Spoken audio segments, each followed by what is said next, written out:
भाई फिटनेस का बात हो रहा है तो इसमें मैं एक चीज़ ये पूछना चाहता हूँ, जो बंदा बाहर से फिट लगता है फिजिक के हिसाब से, क्या वो अंदर से भी फिट है? ये ज़रूरी थोड़ी है, या ऐसा होना चाहिए? ये क्वेश्चन तो आपको करना चाहिए पहले आपसे। हाँ, आपको क्या लगता है आप कितने फिट हैं? ये तो बात सही है। क्योंकि कई बार हम थक जाते हैं हुँ। काम करने के बाद, या बहुत सारी चीज़ होते हैं। बट मैं ये जानना चाहूँगा, क्योंकि आप लोग फिटनेस वर्ल्ड पे हैं, तो आपको क्या लगता है जिसके पास सिक्स पैक है या फिजिक अच्छा फिजिक है, तो वो फिर इंटरनल ऑर्गन उसका फिट है या क्या? How to check that? देखिए, मैं सिंपली कहूँ तो अभी लाइफ़स्टाइल ऐसा हो गया है कि लोगों की 9 टू 5 की जॉब है। बिल्कुल। दिन रात लोग कंप्यूटर लैपटॉप्स के सामने बैठे हुए हैं। हुँ, उनकी लाइफ़ का भी वही सेम हाल है जो फ़िटनेस फ़ील्ड वालों का हाल है। फ़िटनेस फ़ील्ड वालों का भी ज़्यादा कुछ डिफरेंट नहीं है। हुँ, वो अपनी फ़िज़िक को फिट तो बना रहे हैं, बाहर से तो वो फिट हो रही है, बट कई ऐसे लोग हैं जो सप्लीमेंट्स दुनिया भर के ले रहे हैं, they don't have the knowledge. वो हुँ, अपनी बॉडी को इंटरनली डैमेज कर रहे हैं। बाहर हुँ, से भले ही वो फिट दिख रहे हो। ओके। तो ऐसा ज़रूरी नहीं है कि आप सब सप्लीमेंट ले रहे हैं या प्रोटीन ले रहे हैं तो आप अंदर से फिट हैं। ये मैसेज जाना चाहिए, क्योंकि कई बार क्या होता है कि पीपल जज बाय देयर फिजिक, हुँ। एंड हम ये सोचते हैं कि यार फिजिक सही है तो बंदा फ्रॉम 360 डिग्री ये सही है। दिस इज़, मतलब ये समझना ज़रूरी है। अभी हर डिस्कशन हम देखें तो एक चीज़ रटा जा रहा है, वो है सत्तू का। हमारे भारत कि सत्तू पियो और बॉडी बनाओ, ठीक है? हालाँकि हम ये भी बोल सकते हैं रागी इज़ ऑल्सो गुड, हुँ। राइट? सत्तू है, रागी है, there are lot of other जो हम कर सकते हैं। लेकिन कितना दूर तक ये सही है? हमारे भरत भाई का तो सत्तू के बिना तो वर्कआउट ही नहीं खत्म होता। सत्तू लेते हो क्या देखिए, भाई? नहीं लेते हैं और ये नहीं कि अभी पॉपुलर हो तो अभी लेना स्टार्ट किया है। हाँ। स्टार्टिंग से ले रहे हैं यार। हुँ, बट जो आज दिखाने के लिए कि सत्तू उनको भी पता है, देखो कि उनकी एज कितनी है, हुँ, जो इस फील्ड पे आके सत्तू को बता रहे हैं। सत्तू तो बहुत पहले से है। हुँ, किसी प्रदेश का ये जनरल फूड है, बिल्कुल। जहाँ से आया है। मतलब कहने का मतलब वहाँ से उतना पॉपुलर नहीं हुआ जितना अब इस पे इतने व्यूज़ का क्या वो हो गया है। हुँ, सत्तू को एज़ मैं एक मील रिप्लेसमेंट देखता हूँ, बट अगर आप इंस्टेंट प्रोटीन जो वर्कआउट करने के बाद चाहिए, वो गलत है। हुँ, अब आपने एक वर्कआउट अपना ख़त्म किया, फिनिश किया, अब मसल को चाहिए कि इंस्टेंट प्रोटीन मिले जो जल्दी डाइजेस्ट हो। हुँ, उसको आप सत्तू के साथ कैसे रिप्लेस कर सकते हो यार? हुँ, सत्तू कोई गलत चीज़ नहीं है, हुँ, बट उसको जानने की कोशिश करिए, उसको लेते कहाँ थे और किस प्रदेश का फूड है। बिहार का ही लोकल फूड है ये। वहाँ पे फार्मर्स लोगों को दे दिया जाता था पहले ये, ताकि वो लॉन्ग टर्म तक काम कर सकें, कि ड्यूरेशन बढ़े और ज़्यादा भूख ना लगे और काम करते रहें अपना आराम से। उस चीज़ के लिए वो बनाया था, क्योंकि स्लो डाइजेस्ट प्रोसेस है उसका।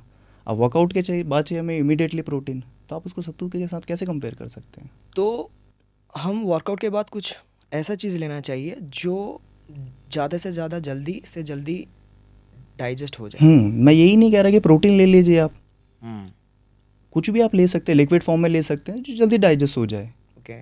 क्योंकि वर्कआउट के बाद इमीडिएट बॉडी को चाहिए होता है हाफ एन आवर के अंदर प्रोटीन, जो हुँ, मसल के अंदर फीड हो सके। हुँ, अब जिस चीज़ को लगी 1 घंटा 1.5 घंटा पचने में रहा है, हुँ, चलो आपने बता दिया सत्तू लीजिए, अब आपकी ऑडियंस क्या है? बिगनर्स है, ये हुआ है, हुँ, उसको डाइजेस्ट नहीं है, आपने उसमें दूध भी ऐड कर दिया, हुँ, चलो दूध डालो, वो और स्लो प्रोसेस हो गया। दूध हुँ, में होता है कैसीन प्रोटीन, हुँ, उसको उसने और स्लो बना दिया। अब बच्चे को लग गए दस्त, नहीं बट गुरुजी ने तो सत्तू लेने के लिए कहा था, पर गुरुजी ने ये नहीं बताया कि उसको रिप्लेस कैसे करना है। आप उसको मील के साथ रिप्लेस कर सकते हैं, कि जब आपको लग रहा है कि मैं इस टाइम पे लूँगा और मेरे पास इस टाइम तक कुछ खाने का सोर्स नहीं है, या मेरे पास टाइम नहीं है, तो मैं इसको ले लेता हूँ, तो ये ज़्यादा वर्क करेगा। बट आप वर्कआउट के बाद सत्तू पी रहे हैं। कुछ बहुत सारी चीज़ें हैं यूट्यूब में, जो ये भी है कि प्री वर्कआउट भी हम ले सकते हैं। मैं उस पे जाना नहीं चाहता हूँ, लेकिन आपके हिसाब से नेचुरल प्री वर्कआउट क्या होना चाहिए? आप प्री वर्कआउट की बात कर रहे हैं, पहले उससे पूछ तो लीजिए उसका महीने का बजट कितना है। जिसका महीने का बजट ही 2,000 है हुँ, और जिसमें से फीस ही उसकी 500। अब 500 में अपने टाइम की बात करूँ जिस टाइम पे मैंने स्टार्ट किया था, बेंगलोर जैसी सिटी में तो आज 1500 से नीचे जिम है ही नहीं। अब उसका बजट ही महीने का 2,000, आपने कह दिया 1500 का प्री वर्कआउट ले लीजिए, वो बंदा वहीं टूट जाएगा, क्या करेगा? पहले सबसे वो लड़ झगड़ के जिम आ रहा है वो, क्योंकि जिम में आजकल ऐसी मिथ फैल गई, ये हो रहा है वो हो रहा है, वो सबसे लड़ झगड़ के जिम आ रहा है, वहाँ पे पहुँचता है, फिर तब तक कोच कह देता है भाई बिना प्री वर्कआउट के, उसके बाद प्रोटीन, उसकी ज़िंदगी तो वहीं पे फंस गई है। हुँ, यार पहले बंदे को एंटर करने दो, आने दो यार। नेचुरल सोर्सेज क्या है पहले वो बताओ ना। आपका रिसोर्स कितना है पहले वो बताओ, आपका बजट कितना है। नहीं नहीं, आपको जब तक प्री वर्कआउट नहीं लोगे, आपको कैसे पता चलेगा कि आपके अंदर की पोटेंशियल कितनी है, कितना है, कितना आप पावर लगा सकते हो? आपने बाहर से एक चीज़ लिया, आपने उस पर ही ख़त्म कर दिया, आपको अपने अंदर की सोर्स तो पता नहीं है। हनुमान जी को भी उनकी शक्ति है जामन जी को बतानी पड़ी बिल्कुल थी, बिल्कुल। तब तक उन्हें पता नहीं था कि मैं कितने समुद्र लांघ सकता हूँ।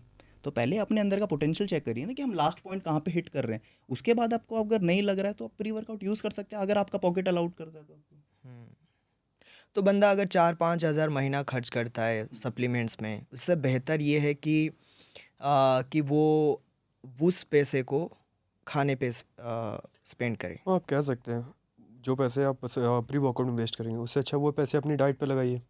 क्या उससे उसका डेली जो कंजम्पशन है प्रोटीन वो हो जाएगा? हो जाएगा। देखो मैं पहले आपको एक बात क्लियर कर देता हूँ, मैं सप्लीमेंट कोई गलत नहीं है, सप्लीमेंट बेचने वाला गलत है। ओके। आप ले कहाँ से रहे हैं, क्या क्वालिटी है उसकी, वो गलत है। और सबसे पहले आप ये देखिए आपकी पॉकेट अलाउ करती है नहीं करती। आपका महीने का 6,000 का बजट है, मैं तो कहूँगा आप अपनी डाइट पे लगाइए। क्या आपको लगता है आप अपने एक स्कूप को पूरे दिन भर चला सकते हैं? 6,000 आपका प्रोटीन लिया, 6,000 आपका एक स्कूप में कितना प्रोटीन आता होगा? 30 ग्राम प्रोटीन है। आप कार्ब्स भी चाहिए, आपको 30 कैलोरीज ग्राम भी मिल जाता है चाहिए। हर हर इफ़ यू टेक अब कोई भी। कंपनी तो यही करती है सारी, सबकी हाँ। भाग दौड़ लगी हुई है, सबकी रेस लगी हुई है, हम 30 दे रहे हैं, हम 30 दे रहे हैं। एक्चुअली में बताओ तो मेरे को नहीं लगता किसी में 20 भी ऊपर है। ऑब्जर्वेशन उनका मुझे लगता नहीं है उससे 25 भी होगा। तो वही कहने का मतलब है यार, चलो ठीक है 6,000 का आप प्रोटीन ले आए और एक प्रोटीन आपने ले लिया, अब पूरा आपको 6 से 7 मील आपको कैरी करने, कैसे करेंगे वो? आपका एक स्कूप में हो जाएगा? आपको फैट भी चाहिए, आपको कैलोरीज भी चाहिए। आप प्रोटीन लिया है किसी के कहने पे, नहीं भी ना पूरा। और एक्चुअल में लाइफ ही यहीं पे अटकी पड़ी कि जब तक मैं प्रोटीन नहीं लूँगा मेरी बॉडी नहीं बनेगी। प्रोटीन से बॉडी बनती है, प्रोटीन पाउडर से नहीं। ये मिथ को क्लियर करना पड़ेगा आपको पहले। आपकी पॉकेट अलाउ करती है, आपका बजट है तो आप ले सकते हैं। आपका नहीं है, आपका 6,000 का बजट है तो आप अपनी डाइट पे एक्सपेंड करिए ना। कम से कम आप उसको 4 से 5 मील में डिवाइड कर पाएंगे, बिल्कुल। And more protein. तो आपके ऑब्जर्वेशन में ऐसे कैसे वैरायटी के लोग आते हैं, उनका क्या क्या एक्सपेक्टेशन रहता है? क्योंकि हर किसी को आके तो वेट लिफ्टिंग करना नहीं है, मसल बिल्डिंग करना नहीं है। क्या एक्सपेक्टेशन होते हैं और क्या वो अपने एक्सपेक्टेशन पे मीट कर पाते हैं? क्योंकि एक तो कंटिन्यूटी का गेम है। आप 1 साल का पैसा तो दे देते हो, लेकिन आप 1 महीने आम नहीं पाते हो, राइट? और there are lot of distraction over there, correct? आपका क्या ऑब्जर्वेशन है इसमें? मेरा तो मानना है आप 1 साल की फीस भर दीजिए, चलिए। अगर आपको अपने पैसे की वैल्यू है तो। आपको पता है आपने 1 साल की फ़ीस भरी है, चलो आप अपनी हेल्थ को लेके नहीं जाएंगे, कम से कम ये सोच के तो जाएंगे यार मैंने पैसे भरे मुझे जाना है। तो उस बीच में क्या पता आप वो सोच के जाओ और आपका डेडिकेशन बन जाए। और जिनको लगता है उनका महीना 1 महीने में उनका फोकस बन जाएगा, तो 1 महीना आप जाके देखिए, पहले अपना फोकस बनाइए, जाइए। और यार आप अपनी हेल्थ पे उसे खर्च कर रहे हैं, ऐसी कोई चीज़ पे नहीं जिस पे आपको सोचना पड़े। अगर आपको अपनी हेल्थ के बारे में लेके सोचना पड़ रहा है तो फिर लाइफ में पता नहीं आप और कितनी चीज़ों को लेके पता नहीं कितना सोचेंगे। बिल्कुल। और जिम में आजकल तो भर भर के वो बेचते रहते हैं सप्लीमेंट, राइट?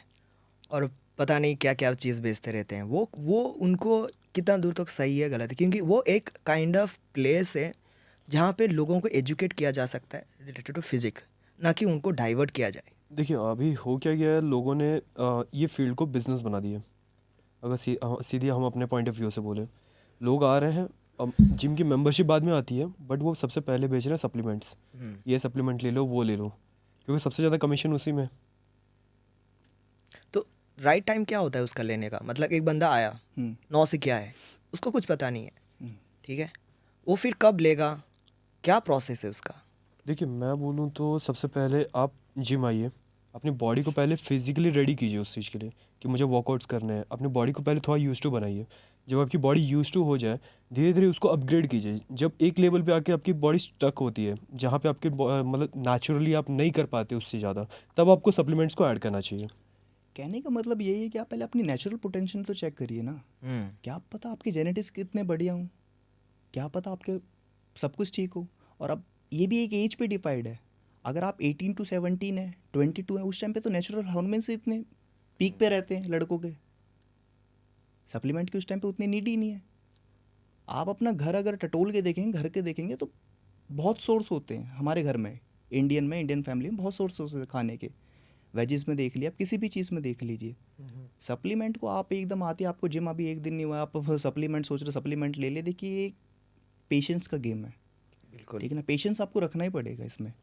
एक दिन में रिजल्ट नहीं मिलने वाले हैं, 1 महीने में रिजल्ट नहीं मिलने में। इन कि मेरे पास ऐसे क्लाइंट आते हैं, सर भाई की शादी है, बॉडी बनानी है। 3 महीने में आपसे बन सर जाएगा। ब्रेकअप हो गया, बॉडी बनाने, यार ठीक है चल, वो तू उसको वो दोबारा आ जाएगी, तू फिर क्या फिर बॉडी को छोड़ देगा? भाई की शादी हो जाएगी, मतलब लोगों ने अपने फिटनेस गोल ऐसे सेट कर रखे हैं कि भाई की शादी है, बॉडी बनानी है, ये हो गया। तो उसको अब जीना पड़ेगा आपको। ऐसा कोई लाइव एग्जांपल हुआ आपके साथ? लोग आते हैं, क्या बोलते हैं इसके बारे में? एक था सर वेडिंग है, शादी बनानी है। मैंने कहा वेडिंग के बाद क्या जिम बंद कर दोगे क्या?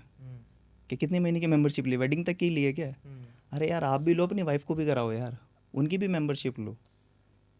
एक तो जिम में लोग ऑपोजिट जेंडर को देखे डिस्ट्रैक्ट होते हैं। हम्म, दूसरा, आप अपने हिसाब से काम करो। आप दूसरे के डोले देख के डिस्ट्रैक्ट हो रहे हो, बराबर? आप आए हो, आपका कौन सा मतलब महीना चल रहा है, आप कौन से स्टेज में हो, you work on that rather than get distracted कि बंदा वो यार इतना वेट उठा रहा है तो maybe no let's try. So अब कई बात अगर उनको समझाओ तो कई बंदे उसको ईगो पे भी ले जाते हैं, बराबर?